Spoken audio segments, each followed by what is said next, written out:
Hi, I'm Erik Hall, the digital sports editor at the St. Louis Post-Dispatch. I'm joined by Jerry Micco, that was the APSE president in 2004, 2005, while sports editor at the Pittsburgh Post-Gazette. Thanks for joining me, Jerry. Sure, thank you. How'd you get involved with APSE? Well, actually, Steve Doyle, who was my boss in Orlando, I was in Orlando for about 3 years in the late 80s. Steve was very active. He was president actually while I was there, and he talked about it. I was a layout, we called them layout guys then. I was a layout guy then, and he would talk about it. And I told him I was interested in it. I had been to when I was in Lynchburg, Virginia, I'd been to some regional meetings, and he said, "Well, why don't you?" Then the national meeting, the summer meeting was in Orlando, I think in '87 when I was there. I might get the years wrong, but Steve said, "Well, it's here. Why don't you?" You know, the whole staff, I guess, got carte blanche to go to a session or two. So he said, "Hey, how'd you like to come to a session or two?" I said, "Great." He goes, "Good. Then you can take Will Grimsley, who at the time was the national columnist for AP, back to the office because he's a friend of Larry Guest, one of our columnists, and Larry wants to take him to dinner or whatever." I said, "Okay, I'm a taxi. I can take it. I can drive out to Disney and do I-4. I don't mind." So I got to go to a session or two, pick up Will Grimsley, talk to Will Grimsley on the way back, drop him off at Larry Guest's office. And that was the first time I was at any kind of convention. We used to call them conventions then. Uh, and then I got interested. After that, I went to the Newport News Daily Press as a sports editor. There were only 4 Tribune papers, and I got there. Then went to my first meeting as a sports editor to a convention in Boston in 1990. And Steve kind of, if you will, was my kind of guide there. Like I called him up and said, "How do you dress for these things?" And he said, "Like you would for work." Well, I always wore shirt and tie to work. So I was shirt and tie guy at APSE for years and years. Other guys wore golf shirts like this. I wore shirt and tie and coat and everything else because Steve told me that's how you dress. I just did that. First guy Steve introduced me to was Bill Dwyer. So I always said I started at the top. I was so scared when I met him. It's like, oh my God, it's Bill Dwyer.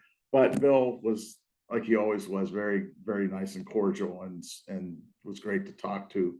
It was with those gatherings, they always did it, you know, when you're a newcomer and everything. So yeah, so I got involved that way. Steve got me involved, and you meet other people there, you get involved, as you know, Eric. You start talking to some people, and I think, I don't know if it was that one or the next year, Paul Anger was the president, and Paul tapped me on the shoulder and kind of reintroduced himself and said, "If you want to be involved, you have to be on a committee."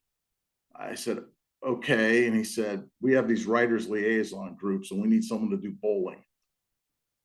That's starting. That's like being on the post office committee in Congress.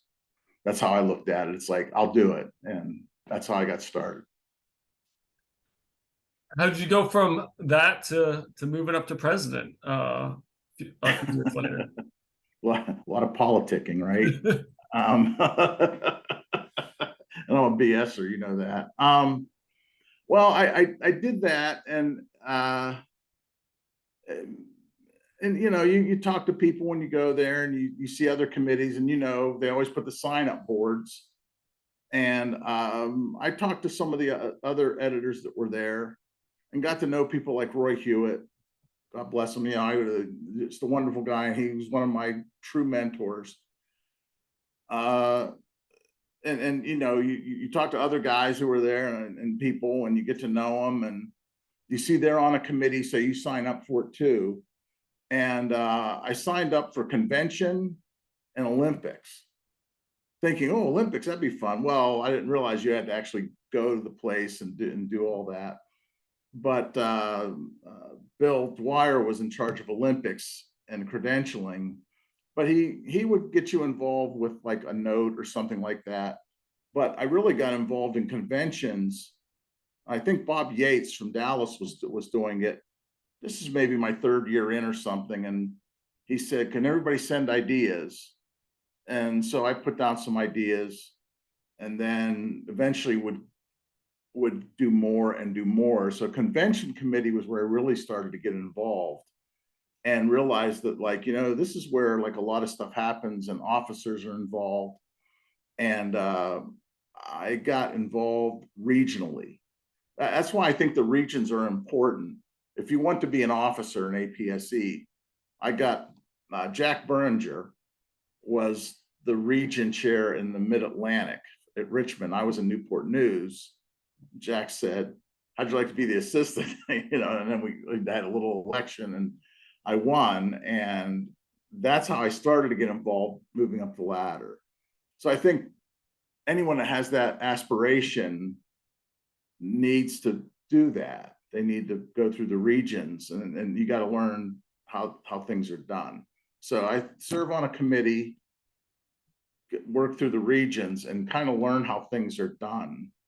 And then maybe they're done differently now. I don't know, but I know that's how I learned. And that's how I got a taste of, how the national officers do their thing. And plus I ran for office and lost to Bill Eichenberger.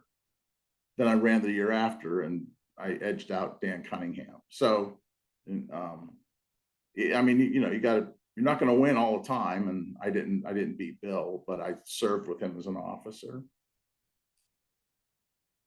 What were some of the most significant challenges you faced while you were president, and how did you navigate through those? Well, there's always, one of the things we were going through is we just were losing membership of smaller papers in particular. I think we always go through that, and there's always a battle over that, right? It's, you want to get smaller papers involved. So we added, I think it was 37 in my year, and I think they were small papers. And I just, I had a committee. We put a committee together. Those guys did most of the work. So there was, there was that, and that was a success. Not everything you do is going to be successful. Some things are going to die on the vine. That happened to me. We had a successful money-wise convention in Orlando because, God bless him, Van ran that one.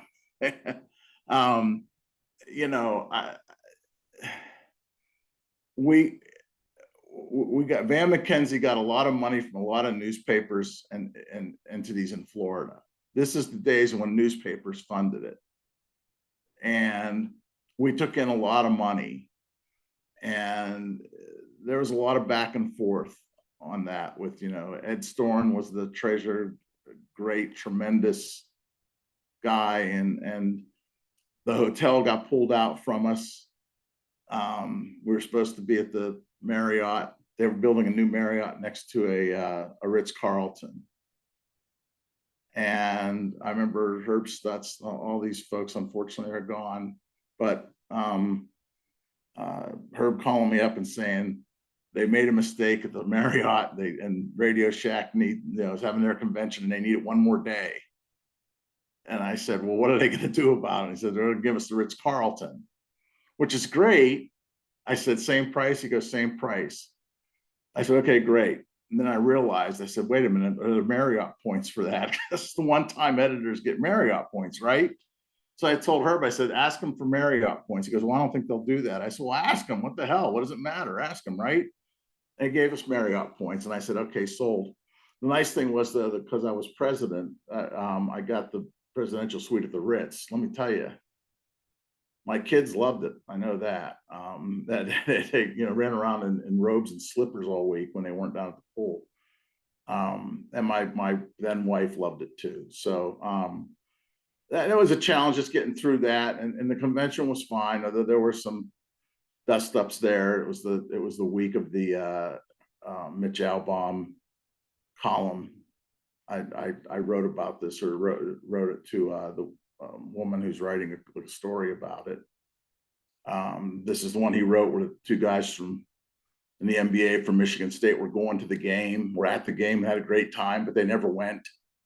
He wrote it for the Bulldog edition. I think everybody remembers this. And it was like, oops, they didn't go. Instead of couching it for the Bulldog edition, he didn't. Some folks wanted me to have a big session about it, and I wouldn't, because no one was there from the Free Press. I thought you needed someone there to give their side of it. The Pistons were in the NBA final, so nobody was there. And I said, you know what, unless somebody's here, I just don't feel comfortable doing that. But if you guys want to have something ad hoc, I'll get you a room. So, and I still feel good about that decision. There was that. And, so you always get something that pops up, usually at the convention, because you're in charge of that convention when you're president. I can't think of anything. It's always money too, Eric. And you always, the organization, we had money in our rainy day account. You always, but that for convention money, we weren't. Van McKenzie got a ton of money from a lot of newspapers, and it was money-wise, it was a big convention. I think it was the first time we did like a morning breakfast for instead of a night thing to do the awards. So we did some different things. Some stuck, some didn't. But I don't remember anything terribly out of the ordinary that jumped up. A few things around the convention, but yeah, it was unspectacular in a lot of ways, and that's what you kind of hope for. I know I was asked. The president's always asked to comment on national things, and yeah, I did that in a couple of articles and things like that. So, but I don't remember anything. And some people might remember and say, "Oh no, that was terrible. What happened?" You can ask them, but I don't recall anything that was just horrible and awful. Thank God. How did you balance your responsibilities as APSE president with being sports editor in Pittsburgh? Well, two things. One, I had really good assistants. I had Donna Eyring as my deputy in Pittsburgh. Donna had been a sports editor in Orlando. And, when you have a sports editor, someone who'd been a sports editor, and she had a deep news background too. So I could voice some stuff on her. And I had a good deputy staff, if you will, in Pittsburgh, and they could run with it. I had good officers. Speaking of people who we love and miss, Celeste Williams was an officer. Glen Crevier, the great Glen Crevier, my best one of my best friends in APSE. Love the guy. Was an officer. So I had good officers who worked, good region chairs. I mean, APSE is the best. It is absolutely the best for that type of thing where people jump in. And Eric, you know this, you've been a member for many, many years. People jumped in when they needed help. I mean, God bless him, Vance sometimes drove me nuts. God bless him, Ed Storin sometimes drove me nuts, but Ed is APSE, right? Guys like Ed, one for Ed, there wouldn't be an APSE. But by doing what they did, they took a load off of me. I didn't have to worry about it. They worried about it for me, and they took care of it. My job was to say yes or no. So I think it's all uplifting that they when you think you're getting picked at, you're really not. What they're doing is taking it off of you. They're taking the weight away from you because they know your first job is at your newspaper. And I think not only does your staff realize that, but the people in APSE realize it too. And they know that. They know you're going to have to make decisions. You have to make those decisions. But and yeah, you put in extra time. That's part of it. I mean, that's always been part of it. I mean, I did the judging twice because Celeste actually did it the second year. She was just ill and she couldn't make it to the judging itself. But she did a lot of the setup, 90% of it. So I mean, you just do what you got to do. Just like at work, sometimes you got to do what you got to do. So the balance is knowing when you have to ramp it up and you're going to put in extra time and extra hours, and knowing when you can back off of it and and backing off so that you don't burn yourself out halfway through. You talked a little bit about your relationship with Glenn, like on the personal side, what connections and what has APSE meant to you? Oh, how do I say this? It's the professional family is for me. Now I've worked at 8 newspapers and I'm retired and I, I never got fired from one of them. So lucky. I'm sure some of them were glad to see me go, but I didn't get fired. I retired on my own terms and that was great. But a lot of my life was, was family and work and APSE. I went to, usually went to both meetings and, the regions when I could get there, and I got there most of the time. And I was an officer and all that. So I got to meet a lot of people, and they're my I guess you'd call them professional family, right?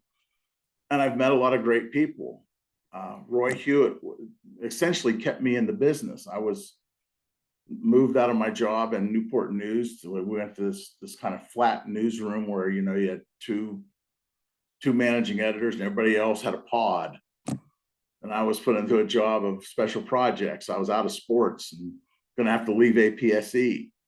I sat and talked to Glenn, Cleveland. And we were in Cleveland and Roy was hosting, and it's 1 a.m. and I start talking to him, and 4 a.m. I let him go. And Roy told me, he goes, you can leave a job either for the city or to get another job. There's 2 reasons to leave a job.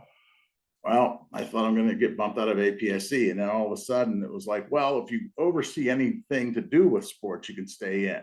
So I got to stay in. I think Tracy Dodds and I were both going through a change like that.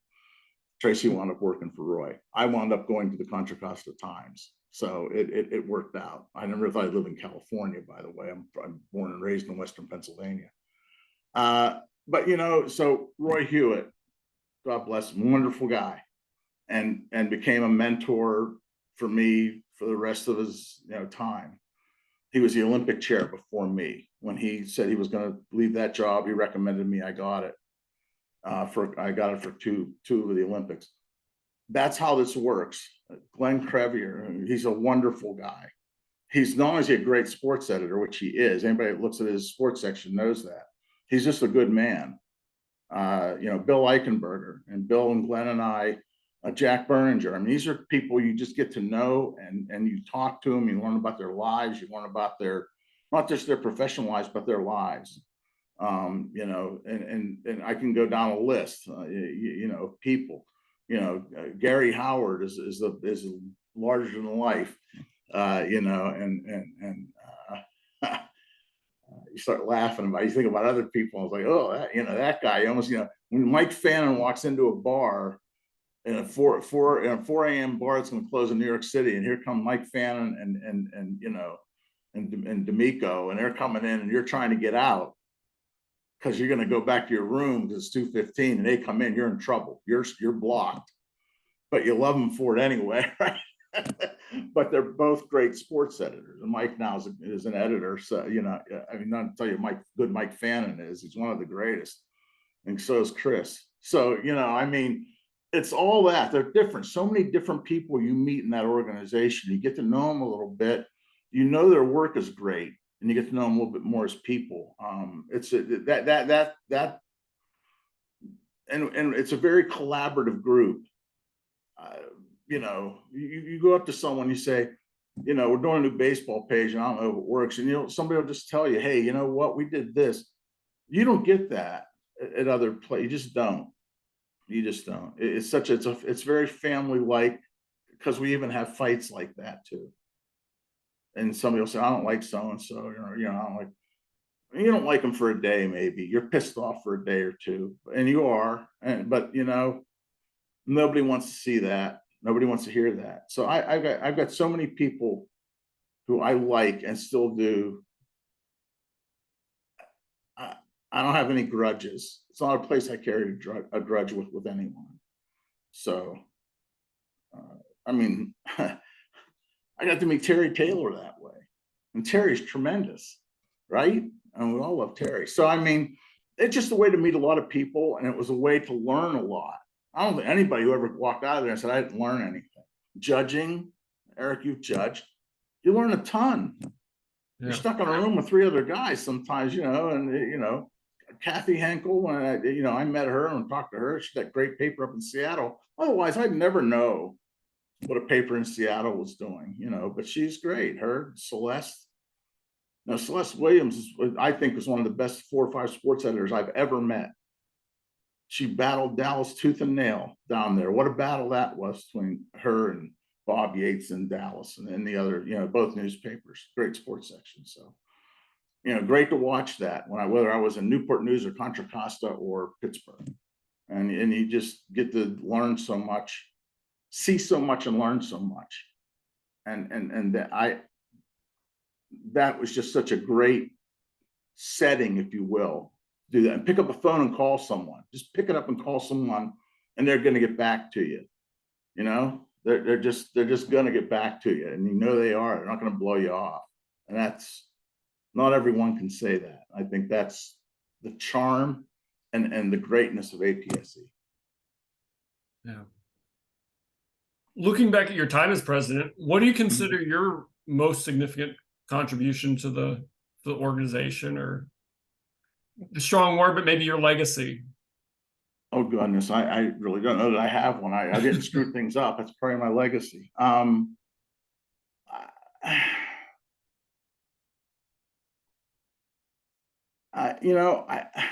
It's a hard question to answer because I don't know that I really have one.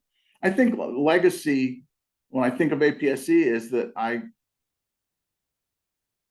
if you're going to take the presidency, I'll say that we did add, for at least a year, 37 newspapers, right? So we added that many people in. Now, how many of them stayed? I have no idea. They may have gone out after a year.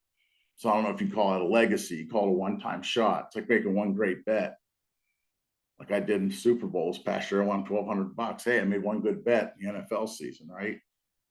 So maybe when I look at legacy, I look at maybe legacy of what I did during a time period when I was an officer and moving up through the ranks of getting involved and people. And I think that's more legacy. I got involved and I stayed involved as long as I could. Not a good answer to your question, I'm afraid, but that's honestly where I think if I made a difference, not the kind of difference that a George Solomon, a Bill Dwyer, a Don Squar, those guys, Roy Hewitt, guys that were in a long time, did a lot. Go back to the founding fathers, right? Dave Smith, and that crew. Where they're lifetime guys, right? We all hear about them, right? They're in the history books. I'm not, certainly not there. I'm not saying I should be, but it's the service you give to the organization, serving on committees, going to the conventions and being on panels. I was on a panel every year for a number of years, and happy to do it because hopefully it was helping someone who needed help. They wanted to hear a different way to do something. I know I got a lot of help when I went to them. So I think the legacy is more, what did you do for APSE when you could be an active member? I've missed it terribly when I got moved out of sports into news. It felt like I couldn't do anything in national journalism anymore. Certainly I did my work at the Post-Gazette and was involved in national things. Unfortunately, I had some horrific things happen in Pittsburgh during my time when I was in news, but I don't know. I guess when I look at it, I want to say my legacy was that I tried to listen to people and I tried to do things that I thought made sense for the organization. But if I had to pick the one tangible thing, we did grow the organization. We did grow it some. If that lasted a long time, or at least some years good. I know that, you know, things have fallen off. I know we're doing more to let more groups in. Jack Berninger will tell you that I was never for that. We get always, you get 20 yes votes and 1 no, and I was a no. Jack goes, I said, well, I don't think we should let him in. I was, you know, I'm so old school. Now I say yes, because I think we need to get ourselves together, and we're doing that very well. We're doing it much better. So that group is the smart group. I guess I was just being a knucklehead.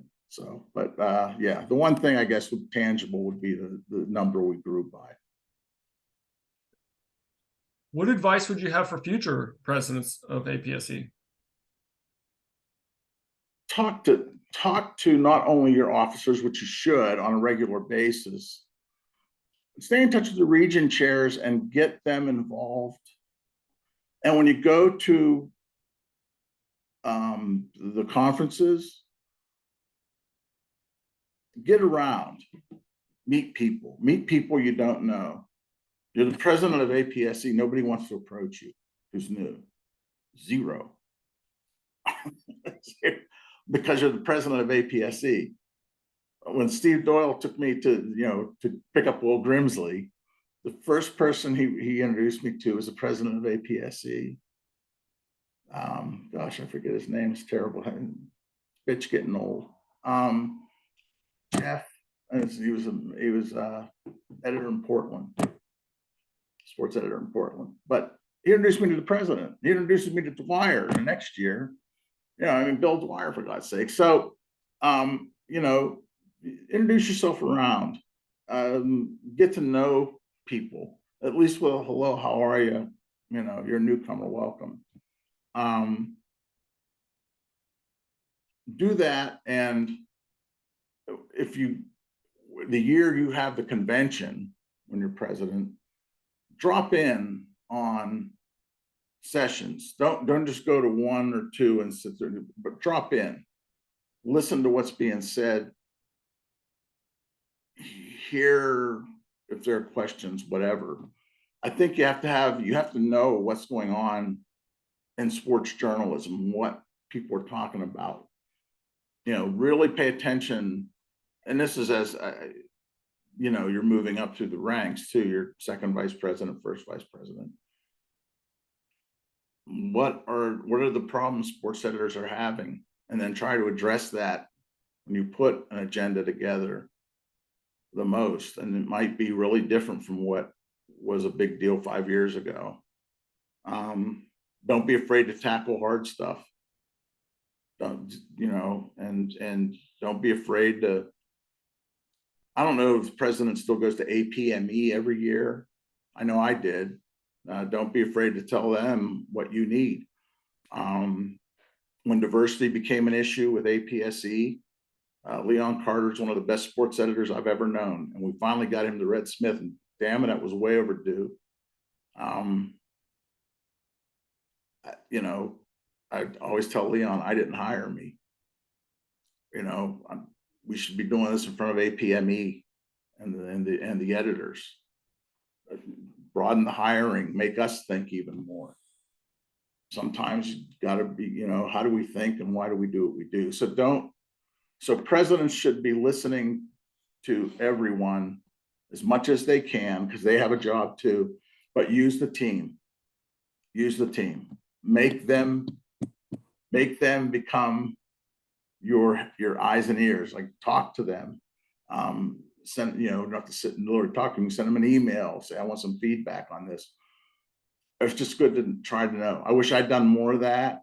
That's why I can say that. I like it when people reach out to me. Terry Taylor, and when she was running APSE, or I'm sorry, AP, she would call me when I was in Newport News and Contra Costa and Pittsburgh. She would say, you're always one of the people I call when I say, we're going to change something in this. What do you think? I always loved that. It was like, you're so nice to do that. She didn't always do what I wanted. I didn't expect her to, but she got, my 2 cents. So I just think you need to do that when you're president. Could you talk, you said you're retired. Could you talk a little bit about how you're spending your days now? Um, a lot of hanging around, just sitting around, to be honest.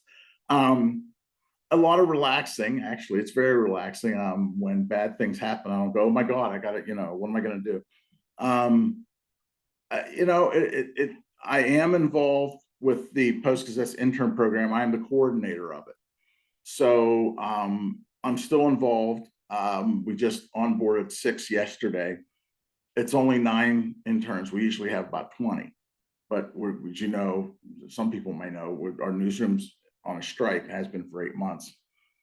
Although only 30 are out now, there are 91 back. But we hope that gets settled. We're much better when we're all together, as I always say. But we have 9 interns, and I now once a week I will go back in the newsroom, have a meeting with them, setting up some seminars for them. So I'm a freelancer in that sense. So I wanted to keep a toe in the newsroom. They asked me if I wanted to do it. I had done the internal coordinating for 4 other times. So it's something I like to do. Otherwise, I really am hanging out, if you will. I have family that lives relatively close. Been seeing a woman for 10 months. She lives about an hour away, and we spend weekends together. Reading a lot of sports, watching a lot of sports. Sports is my first love, so it'll always be. I do a ton of it. Went to the NFC Championship game. The woman I'm dating's grew up and lived for 56 years in the Bay Area. So I got tickets to the Giants, Pirates, the Steelers open with the 49ers here. So going to that, doing stuff I haven't done. I mean, I couldn't go as a fan to sports events. I go to cover them. So it's been relaxing, Eric. It's been nice. I've enjoyed going for walks. I've enjoyed going outside. I've enjoyed not having to worry about 6:30 a.m. when that text came. Was it my boss? Do I need to hurry up again? Especially in news, because I kind of was out of sports when we were just web crazy. So it was our sports editor now is up with the sun and putting stuff up on the website. So yeah, it's nice. I think I retired at the right time. I was 66 years old, 66 years and 4 months. For Social Security people, that's right on the dot. So it's worked out. I like it. I like it. I think after a year, I might do a little bit more, maybe on the side. Maybe I'll do, a little bit of writing or something, but otherwise I'm perfectly happy in retirement and doing the intern work. I like, if they ask me to do the interns again, I'll probably do it again. That's great to hear. Is there anything else you want to add? Not only that APSE has been great to me, and I can never repay that. That sound right? Yeah, that sounds right. I can never repay that. The people I've met through there were wonderful people. I'd like to get back involved. I don't know how to do that. I don't know if you want alumni, past presidents involved, because which type dinosaur am I? But I do think there's a lot to give there because we have time. You need time, like making phone calls, whatever. We've got that. So I might, contact Glenn and Bill and that crew and say, hey, do you guys need any help or whatever? And that's up to me to do that. But I want to see how things are going in retirement and do that. But if APSE ever needs me, I would always say yes. Well, thanks so much for your time, Jerry. I really appreciate it. Eric, thank you. And, keep rolling. That's all I can say to APSE.